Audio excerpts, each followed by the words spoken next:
They say that if you fail to plan, you plan to fail.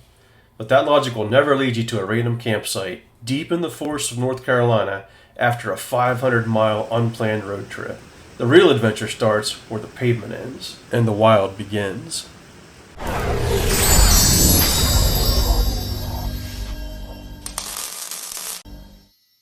I loosely plan most of my trips, but exploring is part of the fun.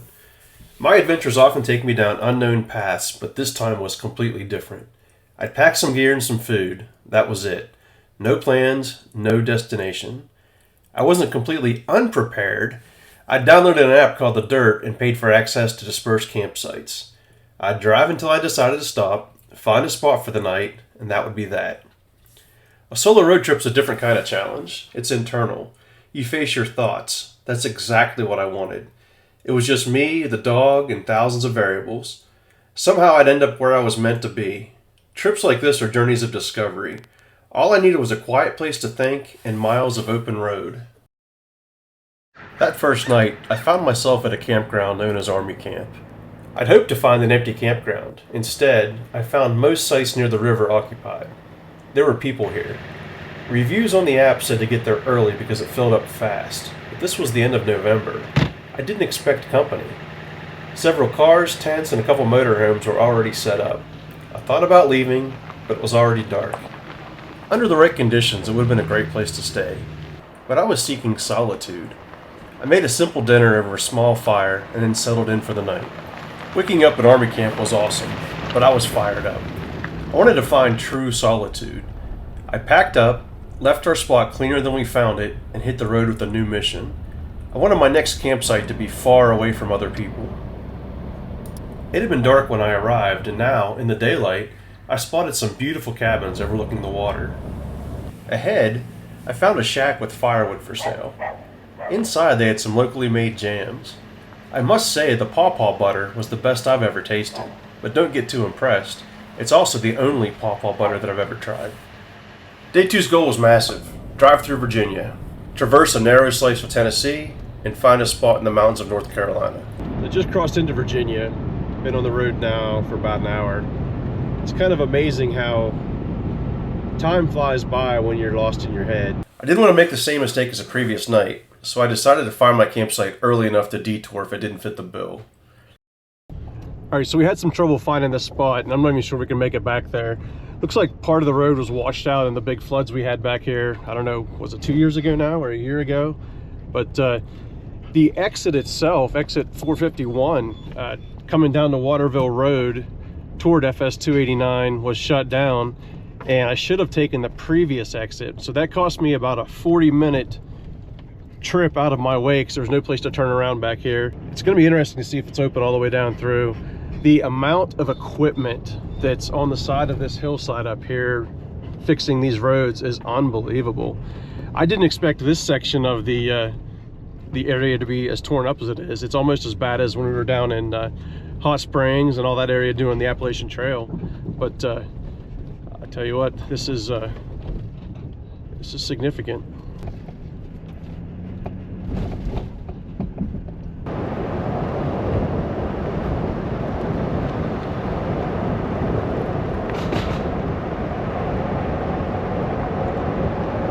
It's crazy to see how high that wall of water was, and we would have been right now about 20 feet under the wave that came through this area. It's unreal. I can't even imagine how much power came through this thing. So at first I was surprised to see this road is open, but now I see why. Directly behind me right now is a power plant, and it looks like it was a hydroelectric power plant. So it looks like they put it back together and they're keeping it up and running for the most part, and that's probably why this little side road still exists. Now I do see some houses up in here, so obviously it's another area that people have to get in and out of, but wow. I'm sorry about the dog. He's excited. He wants out of this truck. We have been driving for a very long time, and that extra 40-minute detour didn't help. He's good on the highway, but when you slow down to take one of these side roads and stuff, he gets the impression that we're going to stop, so he gets really excited, and you can probably hear him back there panting. Hi, Hank.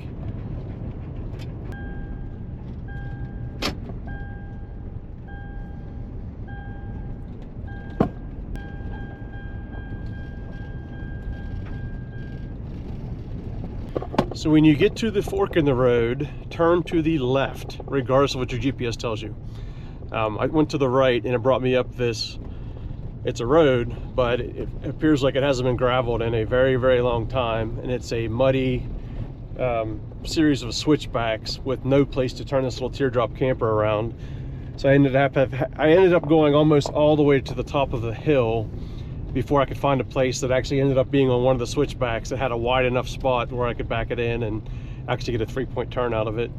The road's pretty steep as far as just trying to take that camper off and flipping it around.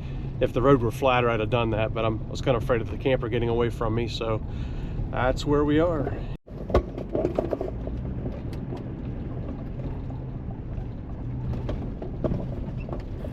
The site was just called FS 289 Pull-Off.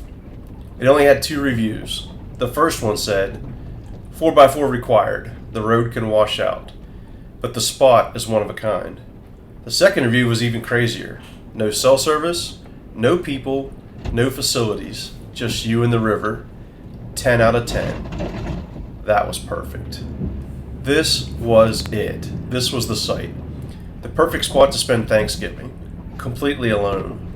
The turnoff was barely a road. It was a patchwork of pavement and gravel, accented by a mutilated guardrail that had seen damage as the Pigeon River escaped her banks and laid havoc on everything in its path last year. From there, the road turned to dirt, then a rock-covered trail. My Toyota Sequoia filled the entire width of the track as it narrowed. Steep drop-offs gave commanding views of the valley. I kept my speed to a crawl, fearing that a sharp rock could cut a tire. Besides, I was pulling a camper. There was no place to turn around. Once you found yourself on the shelf road, you were committed. I looked at Hank. He was watching the trees, totally calm. These are the kind of roads that are better suited for my old Land Rover, but the Toyota had no trouble covering it. Eventually, the track started dropping down into the ravine, and the path grew even narrower. Finally, it leveled out.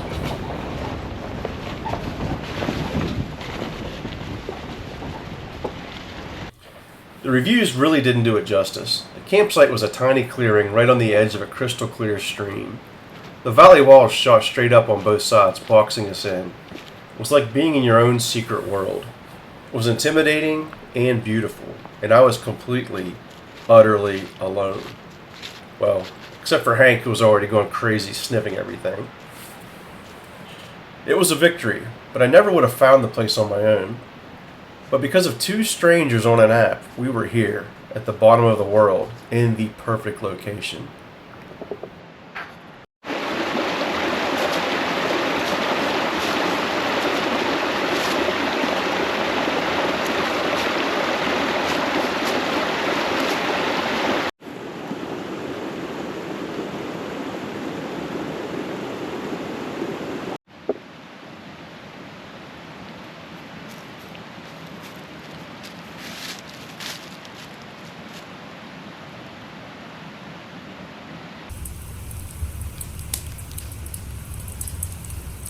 Hey everybody, happy Thanksgiving. As you can see, me and Hank and I, are on a little camping trip. And probably not your typical Thanksgiving venue, but we like it. We are on, I believe it's called Forest Road 289 in North Carolina. The site is gorgeous, really a nice little site. I mean, it's as deep in the woods as you can get without actually backpacking in somewhere. To come in with a vehicle and a teardrop camper, this is about as remote as you can get. The road coming in is a really narrow, winding gravel road. Obviously, you can pull a trailer back here, a small one. It's way too tight for anything bigger than this camper. And if you make a mistake like I did and go up the wrong road, turning your camper around, not a lot of fun. So, but we just finished off a couple of bratwurst. I got a nice little fire going. Plenty of firewood around this area if you did bring any. I brought some, not knowing what we're into, but there's some dry wood down. I've cut some logs up. I want to keep this fire going all night. It's a little chilly. I think it's around think we're under 40 now. I think we're around 38 degrees. Plenty cold enough to, to keep the food cold without even a cooler, but I've got a cooler back there. There's no ice in it. There's no sense in having ice in it. If anything, we'll keep the water from freezing. But anyhow, pretty neat little site. And so last night's campsite was way overpopulated, even for this time of year. I expected a site that had no people at it. I did read prior to the trip that the Gully River, the Army Camp Road campgrounds get really packed. So I assumed that would be summertime only, but when I pulled in, damn near every site was filled, and it's not my vibe. This year, this is a solo trip. It's me and the dog, me and Hank.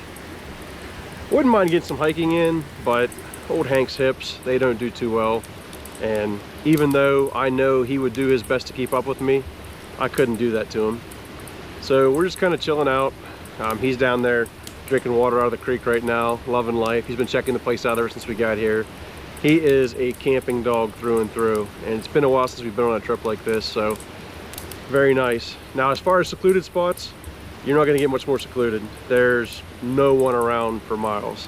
I think the trail map said 1.7 miles from the main road on this dirt road that winds through the hillside is where we're at now.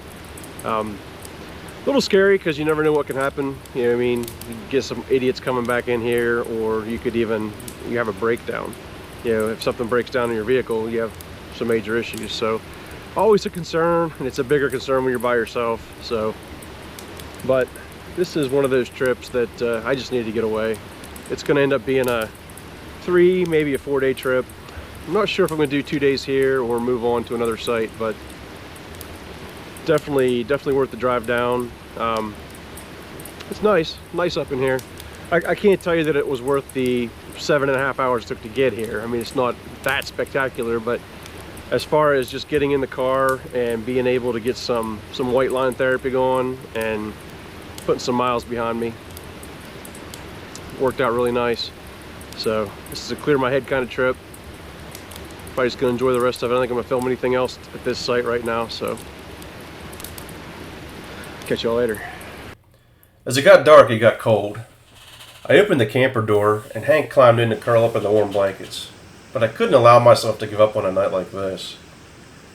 The drop in temperature was brought on by the clear skies, and I found myself curled up in my sleeping bag, watching shooting stars overhead as a bright moon lit up the trees. I must have laid there for hours, letting my mind drift as Mother Nature put on her show. I wanted to soak in the memories of this place. I may never find myself here again, and even if I do, I may never be here under the same conditions. It was a night that was custom made for me. It was perfect. But this time of year, that clarity comes with a price. The cold was brutal, and the isolation was absolute. Being out there, exposed and vulnerable, didn't make me feel weak. It made me feel alive. That night, next to a roaring creek, I found myself able to escape. You're not escaping your life. You're escaping the idea that you were ever in control. And what you find is a freedom that is 1,000 times better. Waking up in the valley was amazing. The night had been so perfect that I decided to leave. You don't mess with perfection. I wanted the memory of that place to be untainted. I made a simple breakfast on the propane stove before packing up and heading up the trail.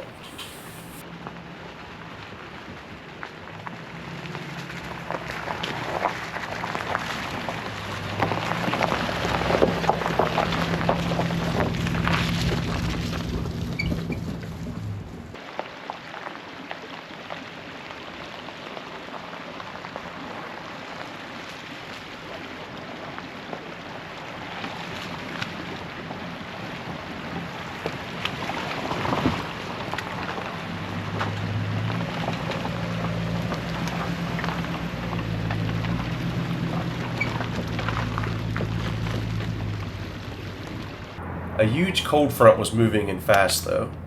The temperature was plummeting. The sky was gray. I drove until I was nearly back to West Virginia before looking for a campsite. Walnut Flats in the Jefferson National Forest was only 2 exits from where I'd pulled into a rest area. The reviews were good. Beautiful, primitive campground in the trees. The road follows Dismal Creek. That sounded perfect. The road led me down into another valley right next to Dismal Creek. On the way in, I spotted a sign for Dismal Falls, and Hank and I decided to take a quick look. It didn't disappoint.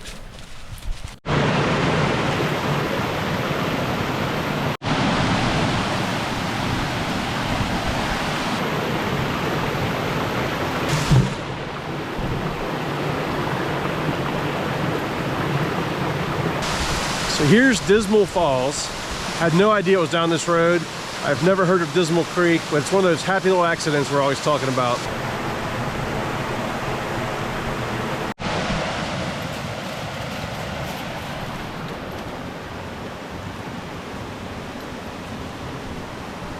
I pulled into Walnut Flats. It was a primitive campground, and it was empty except for some hunters that arrived shortly after we did. Over an open fire, I cooked brats and hot dogs. The temperature was nosediving.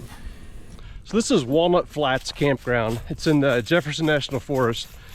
It's another dispersed camping area, so there's no fees to stay here. They've got bear boxes, they've got, looks like pit toilets over here.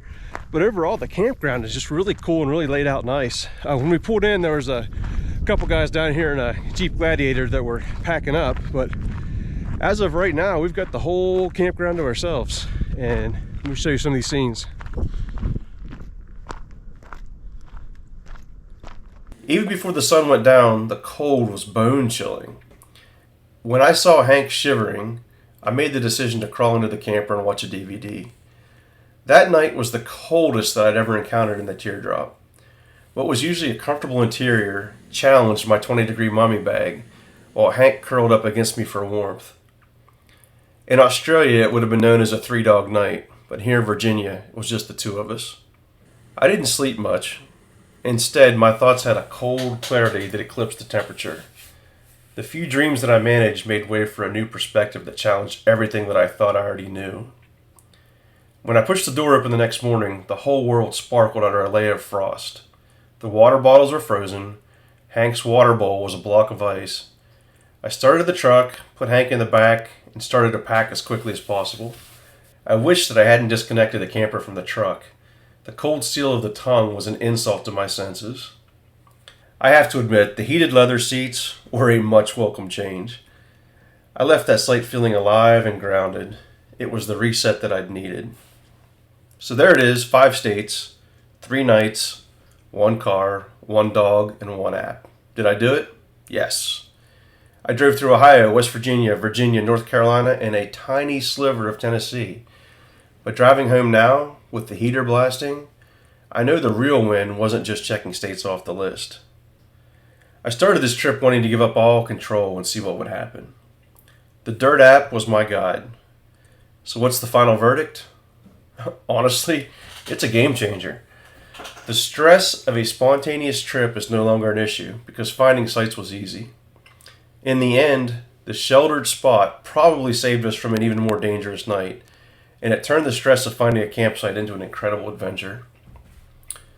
Would I recommend this kind of insane, unplanned adventure? Absolutely. But you have to be prepared. This kind of trip builds resilience. When you're alone in the valley and it's getting dark, you're on your own. When you wake up and it's 12 degrees, you're on your own. There's a calm confidence in being self-reliant. So if you're feeling burned out, maybe you don't need a vacation. Maybe you just need an adventure. Maybe you need to pack a bag, grab the dog, pick a direction, and just drive. You'll be shocked at who you find out there, especially when you find yourself. Thanks for coming along. If you like this video, smash that like button and subscribe for more adventures. And you have to tell me the craziest road trip you've ever taken in the comments. I want to hear your stories. Stay wild. I'll see you in the next one.